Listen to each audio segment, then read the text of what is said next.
Please be advised, this episode does have content that some may find distressing. As always, listener discretion is advised and it is not suitable for anyone under the age of 13. Hello and welcome to It's Murder Up North, and this, the 7th instalment in the White House Farm Jeremy Bamber arc. In the previous episode, I detailed the prosecution's case against Jeremy Bamber, the man suspected of killing 5 members of his own family.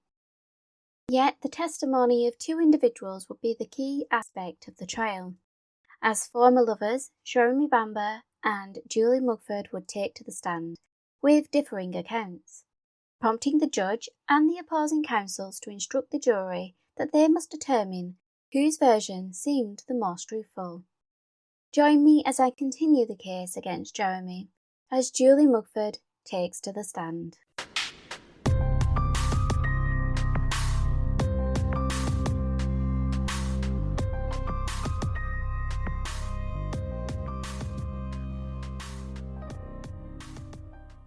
In the year since the murders, Julie Mugford had qualified as a teacher and was focused on building her career. But as she stepped up to testify, the 22-year-old was forced to reflect on her past in what would be an emotionally charged session on the stand. Opening her testimony, Julie detailed how her relationship with Jeremy developed, recalling them becoming acquainted near the end of 1983 when they both worked at Sloppy Joe's bar and restaurants in Colchester. Going on to reminisce about how he met her mother when he dropped her off at their home following their first date on Boxing Day of 1983. Julie detailed how, as the relationship developed, she would split her time between her student accommodations in London and Jeremy's cottage in Goldhanger. It became a property that she and Jeremy worked on, turning it into a home for them both, spending their weekends decorating and picking out furniture. The relationship progressed throughout 1984. Then, just before Christmas, she claimed, quote, "Jeremy asked me to marry him, and after I told him I thought he was joking, and he said he wasn't, and I said I would marry him. We decided we would go to the registry office after Christmas, not tell anyone, and get married." Questioned regarding her feelings about marrying Jeremy, Julie was asked, "At the time that Jeremy first proposed to you, did you want to marry him for your own reasons?" Julie replied, "Yes, very much." She went on to confirm that she had hoped to marry Jeremy. However, it was not something she had discussed seriously with her friends or family. However, any plans for the pair's union never came to fruition, prompting questions regarding whether the relationship had a serious future. Yet Julie was adamant that they were still committed to each other, and things were going strong during 1985. The course of the testimony changed from her relationship with Jeremy to her interactions with his family, in particular his mother, with Julie recalling an early encounter with June Bamber, which saw them starting on a negative note. During her police interviews, Julie stated that June made her feelings clear, admitting Mrs. Bamber didn't approve of me living with Jeremy. At one stage, she accused me of being a harlot or loose woman. During this interaction, June had suggested that if the relationship was to continue, they needed to be more discreet, and perhaps she could find them a flat in London or Colchester where they could conduct their affair away from the prying eyes of the community. This spoke of June's desire to maintain the image of the Bambers as a respectable Christian family. Julie admitted that she was offended by June's suggestion and refused to accept her offer of a flat away from the area. Her encounter with June reinforced Jeremy's allegations that his mother tried to control various aspects of his life. He had acknowledged that she disagreed with his lifestyle, which often caused friction between mother and son. Jeremy also felt that his parents were trying to run his life for him. As their relationship progressed, Jeremy confided in Julie regarding his issues with his family, expressing his feelings of disdain, which she considered were simply idle chit-chat. She didn't perceive it as anything serious because everyone has moments in which they vent about someone in their life. Regarding Sheila, Jeremy had stated that his sister had medical issues, with her mental state deteriorating after the twins were born. Julie also alleged that her former partner had told her about his difficulties with his sister as they were growing up. He would claim that she did awful things to him, but he did not elaborate on these accusations. Julie claimed that Jeremy's disdain for Sheila had manifested after her mistreatment of him growing up, but the feeling intensified as his parents' expectations for him being more invested in the farm increased, with him feeling compelled to comply in order to keep earning the benefits that were on offer to him. As stated on a previous episode, Jeremy was living rent-free with most of his bills covered. He had a company car, which he could fuel for free, and the insurance was covered through the business. On top of this, he was earning a good wage from the farm, as well as bonuses from the family-run caravan park, and a regular allowance provided for him by his parents.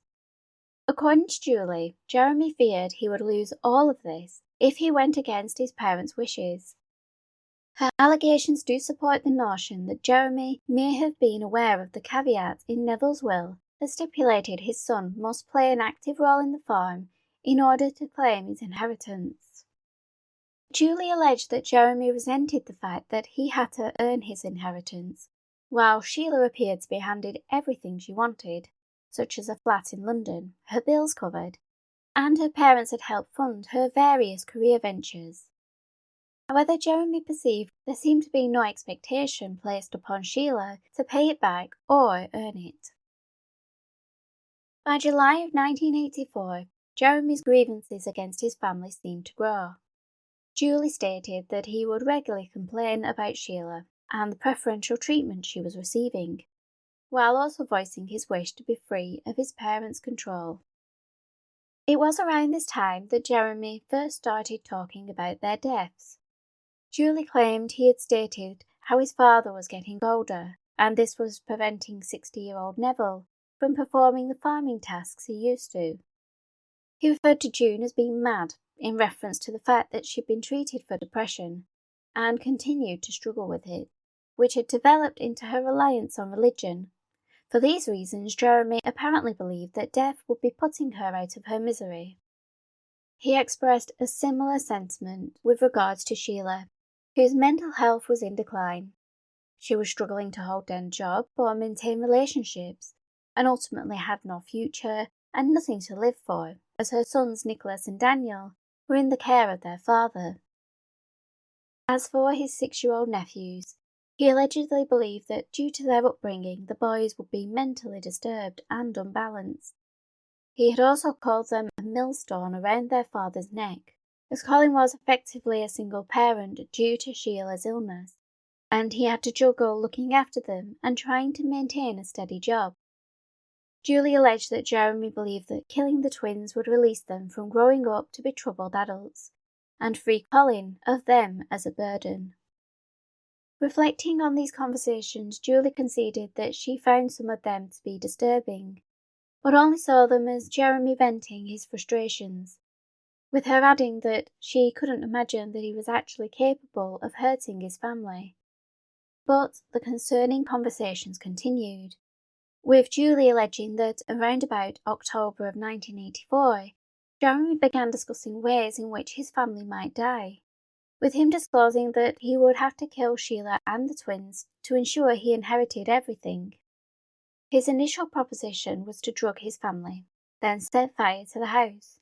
He allegedly discussed that his father would retire to the lounge after a long day on the farm, and while there he would smoke and drink an alcoholic beverage. According to Julie, Jeremy knew his father tended to fall asleep in his armchair, and as such proposed staging the scene to appear as though Neville had drifted off to sleep and dropped a lit cigar, which had started a fire. Julie stated she had condemned this notion as being a vile idea, not only because he was discussing the deaths of his entire family, but she pointed out to Jeremy that the house and its contents were too beautiful and valuable to burn. She also questioned the logistics of setting a fire, noting that given the size of the home, people nearby would quickly raise the alarm, preventing the complete destruction of the property and the evidence within. For a few months he fell quiet regarding his plans, yet during Easter of 1985, roughly 4 months before the murders, Jeremy apparently contemplated a new scenario. He intended to retain the notion of drugging his family, and had borrowed some of Julie's sleeping pills to see how effective they would be. But after taking them himself, he deemed that they were not sufficient for the task. This had led him to consider poisoning them with cyanide, but once again this was ruled out. He also disclosed to Julie that in order to see whether he was capable of killing another living being, he had killed some rats at the farm with his bare hands. Yet he seemed in two minds regarding whether he would carry out the murders himself, with Jeremy allegedly plotting to hire a hitman to do the task for him at a cost of £2,000. Regardless of who carried out the crime, certain details remain the same, with Jeremy disclosing that entry and exit would be made via a downstairs window, which could be manipulated to appear locked. He also told Julie that he planned to make it appear as though Sheila had gone mad, killed her family and then turned the gun on herself. Julie's testimony was compelling and aligned with what the police believed had occurred. Yet she stated that at the time these discussions were taking place, she could not conceive that Jeremy would act on his plans. But she requested he cease talking about such things, as she found the topic upsetting. The focus of the questioning then turned to the days prior to the deaths, with Julie stating that she stayed at Jeremy's cottage in Goldhanger on the weekend of the 3rd of August 1985, and noted that June's red bike was there, with Jeremy informing Julie he had borrowed it for her to use during her stay. It was only after the killings that Julie was reminded that as part of his plot, Jeremy had discussed using his mother's bike to get to and from White House Farm in order to avoid being seen. After staying with Jeremy for the weekend, Julie returned to her student accommodation in London and was there on the 6th of August. She recalled that she had attempted to contact Jeremy earlier that day but got no answer. However, he did call her at 10 p.m, stating that he had been on the tractor all day and had just got home after having supper with his family. Julie perceived that he was agitated, and he voiced his annoyance regarding being in the fields all day. But while processing the harvest, he had decided that tonight was the night. Julie alleged she had written this off as him venting and told him not to be ridiculous before bidding him good night. She was woken at roughly 3 a.m. by another call from Jeremy. This time he advised her that things were going well, and that there was an issue at the farm. But half asleep and not fully comprehending what he was saying, Julie advised him to go back to bed.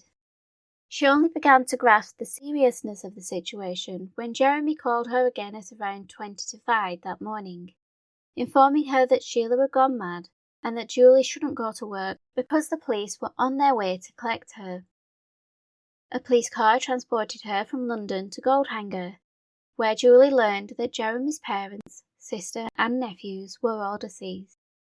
She comforted Jeremy, but when the pair sought a private moment in the dining room, she alleged his mask of grief disappeared, and he whispered to her that he should have been an actor, followed by a small chuckle, which DS Stan Jones had heard from the opposite side of the door. With the cottage filled with relatives and police officers, Julie played along, but once everyone had left that evening, she confronted Jeremy regarding his involvement in the killings. Julie alleged that Jeremy admitted he had been involved, but he had hired a hitman called Matthew MacDonald to carry out the attack. Her boyfriend then went into details about how the murders were committed, with him describing how he had given Matthew a description of the home's layout and where each member of the family was sleeping. The conspirators had agreed that upon completion, Matthew would call Jeremy using the farm's portable phone, which had a memory redial button, meaning that if anyone checked the last number dialed, it would show up as being the cottage in Goldhanger. Incidentally, this portable phone was the one found under a pile of magazines at the farmhouse. However, I have found no mention as to whether the memory redial was checked for the last number called. As agreed, Matthew had allegedly called Jeremy and advised that he had completed the job, with the supposed hitman adding that he had encountered resistance from Neville, who he claimed had put up a good fight despite being an old man. The hired hitman allegedly went on to state that because Neville fought back, he had become frustrated and had lost control, resulting in the 61-year-old being shot 7 times. This detail would be picked up on by Geoffrey Rivlin for the defence during cross-examination, with him pointing out that Neville was actually shot 8 times, and he implied that Julie's information had been furnished by newspaper reports which had incorrectly stated it was 7. The implication that Jeremy had hired a hitman was also quickly dispelled when Matthew MacDonald took to the stand after Julie to confirm he had no involvement in the crime. He admitted was actually at the home of his mistress at the time the deaths had occurred. As one officer later stated, the only thing Matthew MacDonald was guilty of was being an unfaithful husband. However, in the days following the deaths, Julie was still under the impression that Jeremy had hired Matthew to carry out the crime, to the extent that she would disclose this detail to her friend Liz Rimington, who would testify that this conversation had occurred. While Julie had confided in Liz, a key point of contention was why she hadn't told the police. Arguably, she had multiple opportunities to do so. From the moment she was collected from her student accommodations on the morning the bodies were found, she had been surrounded by people she could have confided in, yet she kept quiet. When asked why this was, Julie explained that Jeremy had scared her into silence. He planted the idea that because she had knowledge that he was planning the murders, it effectively made her complicit, and should she go to the police, she could be charged too. Having threatened her into keeping his secret, Julie alleged Jeremy also wanted to ensure that their stories lined up, recalling that 2 days after the deaths, the pair had gone for a walk, during which he questioned her about her statement to the police. After providing him with the details, Julie recalled that Jeremy was happy with what he heard. Julie claimed she did not share Jeremy's elation, telling the court that as the days passed, the burden of what she knew began to take its toll, especially when she observed Colin Caffell, who despite the death of his ex-wife and sons was comforting Jeremy. After seeing this display, she waited until they were alone and asked Jeremy how he could carry on the way he had been, knowing what he had done. As Julie questioned her boyfriend's ability to continue his charade, she was not alone in also noticing that Jeremy seemed to be embracing his newfound freedom and had started splashing the cash. He purchased a £120 Hugo Boss suit to wear to the funeral of Sheila and his parents. Alongside this, he had been dining out with friends and planning a holiday. These, many would argue, were not the actions of a grieving man, and perhaps Jeremy perceived that, as Julie alleged he had asked her if he was acting appropriately while in public, to which she remarked that he appeared too happy. The burden of guilt began to intensify, as did the strain on Julie and Jeremy's relationship, with her adamant that she was no longer able to be intimate with him, and the arguments between them increased in frequency. One of the first disagreements she recalled happened during a trip to the Sussex coast with their friends Andrew and Karen Bishop. This short weekend retreat occurred between the funerals of Jeremy's parents and sister on the Friday and the burial of the twins, which was due to take place on the Monday. The two couples rode in separate vehicles, and as the journey progressed, Julie began to voice her concerns, with her asking how Jeremy could conceive that his family's lives were worth just £2,000, and what hitman was not only willing to accept such a payment, but was also willing to wait until after the job was done to be paid. Julie told the court that Jeremy brushed off her concerns and told her not to fret about any of it. However, as she pushed further, an argument ensued, and unable to bear being in his presence, Julie requested swapping with Andrew so she could continue the journey away from Jeremy. Aside from her tensions with Jeremy, Julie also felt she was being replaced in his life by Brett Collins, a man Jeremy had met in New Zealand and had been staying at the cottage since the deaths. Although Jeremy tried to reassure her that she was still important to him, Julie felt increasingly certain that this was not the case. As August 1985 came to a close, the couple's arguments intensified, with Julie angered that Jeremy had failed to book the holiday they had planned, and was more annoyed when he suggested that as her 21st birthday present, he would pay for her and Liz Remington to go instead, explaining that he needed to tend to business on the farm. To Julie, this reinforced the perception that he was pushing her away. When she confronted him about the holiday, Julie claims she asked him how he saw their relationship, with Jeremy allegedly responding that he didn't know what he felt anymore. Her anger only grew as he calmly continued with his life. Meanwhile, the guilt was becoming unbearable, to the point that she told him that he had ruined her life by telling her about the murders. At her student accommodation on the night of August the 31st, she showed him a picture of her prior to the deaths, in which she was happy, and told him she was no longer that person. She would tell police during her interviews that when they retired to bed that night, they, quote, didn't sleep well. At one point, I got a pillow and put it over his head. I took it off and he asked me why I did it, and I said if he were dead, he would always be with me. I had his car keys, so he couldn't go.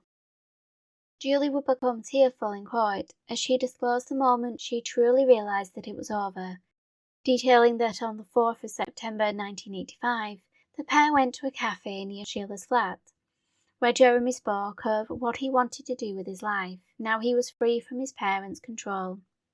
As he spoke, it became clear that none of his plans involved her. At this point, she had to pause to regain her composure, quietly telling the jury, he just wanted to be my friend. Her heartbreak would turn to anger, as shortly after the conversation in the cafe, the couple headed to Sheila's flat, where Julie answered a phone call from a woman called Virginia Greaves. Jealousy and anger swelled as she heard the female voice, and in a rage, Julie admitted to shouting at the woman before hanging up the phone. Moments later, Virginia rang back, but this time Jeremy answered. His cheerful disposition as he greeted the caller only enraged Julie further, and she picked up the first thing to hand and threw it at a bedroom mirror, causing the glass to shatter. Julie went on to detail how Jeremy chastised her for breaking the mirror and being rude to his friend. As the tension swelled, Julie admitted to the court that she slapped Jeremy across the face, with him grabbing hold of her arm and twisting it behind her back. In that moment, she stated she felt he was going to hurt her, and in defence, she told him if he struck her, she would go to the police. These words caused him to loosen his grip, and once again the pair had regained their composure. Julie alleged she apologised to Jeremy and reassured him that she would not betray him. Following this, it was clear the relationship was over. Despite that, the couple had previously arranged that Jeremy would help Julie move from her flat to a house before the start of her final year of teacher training.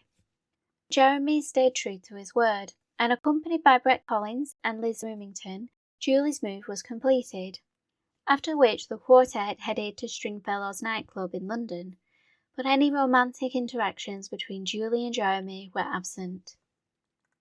Julie had previously intimated to Liz that Jeremy may have known more about the killings than he was sharing. But with the relationship over and her away from his control, she confessed to her friend that Jeremy was actually responsible, going on to admit that she was still afraid to go to the police. However, after some coaxing from Liz and Liz's ex-boyfriend Malcolm, Julie agreed to speak up. 4 days after her relationship with Jeremy was over, Julie told DS Dan Jones that Jeremy was responsible for the deaths of his family, and over the course of several interviews, she would reveal details that implicated Jeremy or portrayed him as an unsavoury character. However, not all of these claims made it to court, and I shall detail them in an upcoming episode regarding Julie's role in the case. Yet one crime would be presented to the jury, with Julie detailing the burglary which took place at Osier Road Caravan Park. a business run by Jeremy's relatives. Julie admitted that she had assisted him in the break-in by acting as a lookout while he accessed the building and stole £980 from the safe. The jury would hear this detail alongside the fact that Jeremy confessed to the crime, alleging that he had only carried out the theft in order to convince his family that they needed to improve security on the site. With the conclusion of the prosecution's questioning, Julie went on to face cross-examination from Geoffrey Rivlin, leading to a fraught and emotional exchange between the pair. Mr. Rivlin began by eliciting from Julie the admission that even after the murders, and knowing that her boyfriend was involved, she was still in love with Jeremy. She added that even before the deaths, her feelings for him had begun to change. Having lived with the guilt for a month, she decided to go to the police, whom she told, "I loved him, but I didn't know if I could live with him or be with him," alleging that she was no longer able to be intimate with Jeremy. Moving on to the night of the murders, Mr. Rivlin asked Julie about the phone calls from Jeremy, questioning whether he had actually declared, "Tonight's the night," during their conversation at 10 p.m. Julie was vehement in her response that Jeremy had indeed said something to that effect. Geoffrey Rivlin went on to discuss the next call Julie received from Jeremy, which in her initial police statement she claimed was at 3:30 a.m. But after going to the police in September, it changed to being closer to 3 a.m. A difference she alleged was because she was protecting Jeremy. Julie also claimed that Jeremy told her all was going well and there was an issue at the farm, but she was half asleep and hadn't fully comprehended the situation when the call ended. When asked why she hadn't called him back to confirm what was happening, Julie explained that her student flat only accepted incoming calls, and she wasn't comfortable walking the streets of Lewisham in search of a telephone box at that time of the morning. Instead, she stated that she stayed awake until the next call advising her a police car was on its way.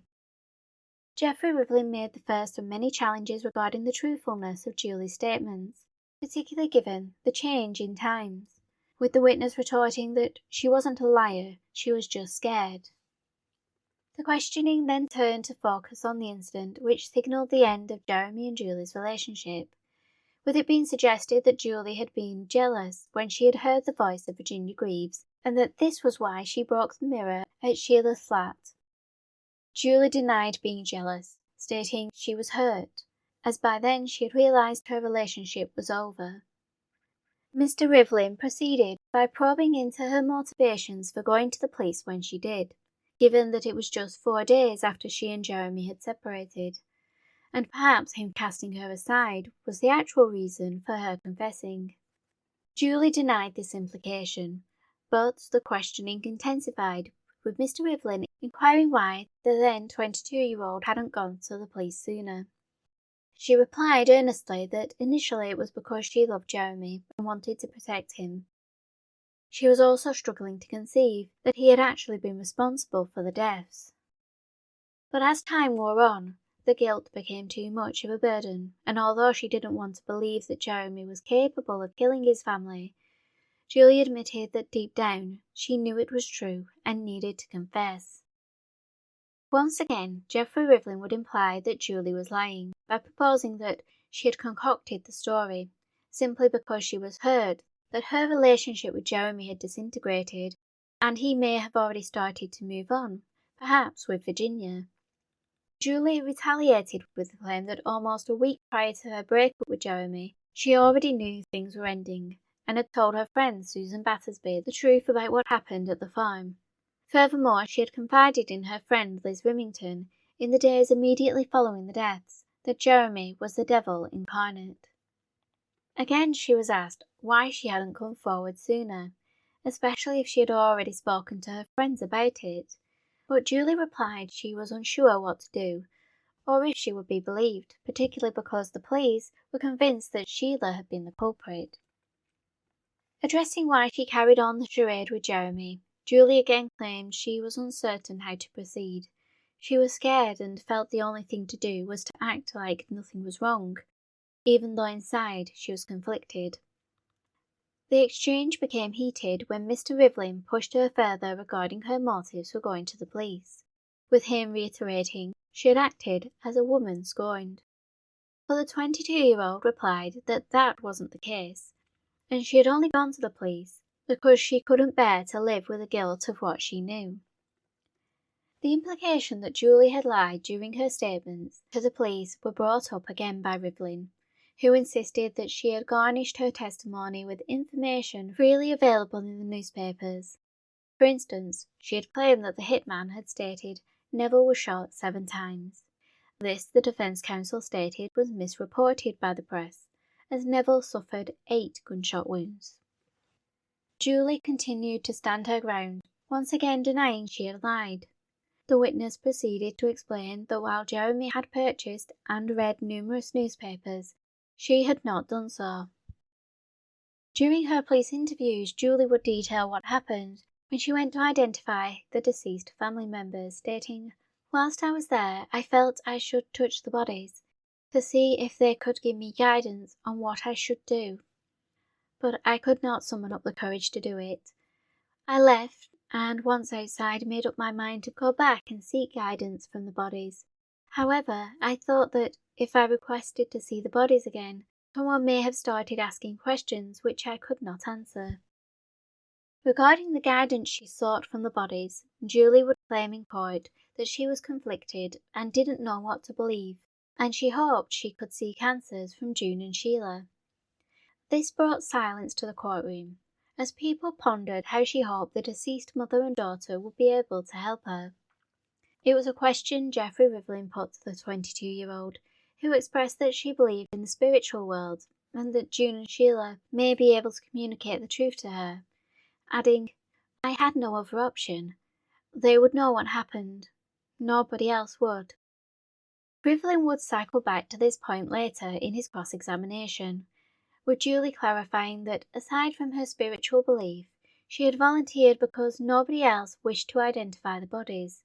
Furthermore, she wanted to protect Jeremy from seeing his deceased family, as she still struggled to comprehend he could have committed such a crime. She also alleged that she hoped that by seeing them, it would confirm that it was real. Another aspect of Julie's testimony which would be brought up again was the mention of Jeremy having strangled rats, in order to test if he could kill a living being.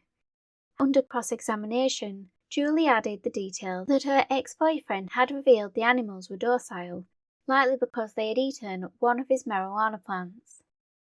Mr. Rivlin advised that he was not going to mention drugs, but he took the opportunity to delve into her usage of them. Julie admitted that she had used drugs on occasion, whereas Jeremy took them frequently. Rivlin accused Julie of bringing up Jeremy's association with drugs as a ploy to portray him in a negative light, to which she responded that the evidence against Jeremy was already black. However, it wouldn't be long before Julie's own character was called into question, with Geoffrey Rivlin questioning her on whether she considered herself to be an honest person. When she replied yes, the 22-year-old inadvertently opened the door for the defence counsel to present evidence to the contrary.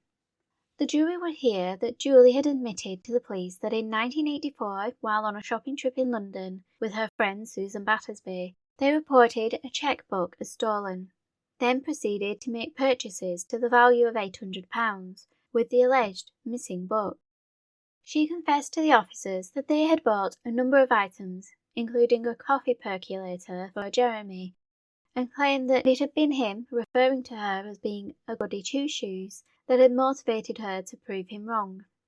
According to Julie, it had the desired effect, as when he learned about her misdemeanour, he praised her for being a naughty girl. It was accounts like this that caused the officers to consider that Julie had been manipulated and negatively influenced by Jeremy. Yet in court, Rivlin set out to cast doubt on Julie's character, highlighting the fraud and the involvement in the Osier Road burglary as evidence that she was not an honest individual, but Julie was quick to defend herself. While conceding that she had committed the offences, she also reminded the court that she had disclosed these indiscretions to the police and was willing to own up to her mistakes. claiming that didn't make her dishonest but brave, but she was willing to accept when she had done wrong, adding that in regards to the checkbook fraud, she had paid back the money. After enduring the intense session of questioning, Julie left the stand, having given what was a passionate, emotional, and resilient performance, which had been paused on numerous occasions in order for her to regain her composure when her emotions overwhelmed her. Jeremy's time on the stand would be in stark contrast. He appeared poised and took time to consider the questions before providing an articulate answer. And the question for the jury was, whose testimony was most convincing? Join me next time as Jeremy Bamber takes to the stand. So in the meantime, keep an eye on those shadows.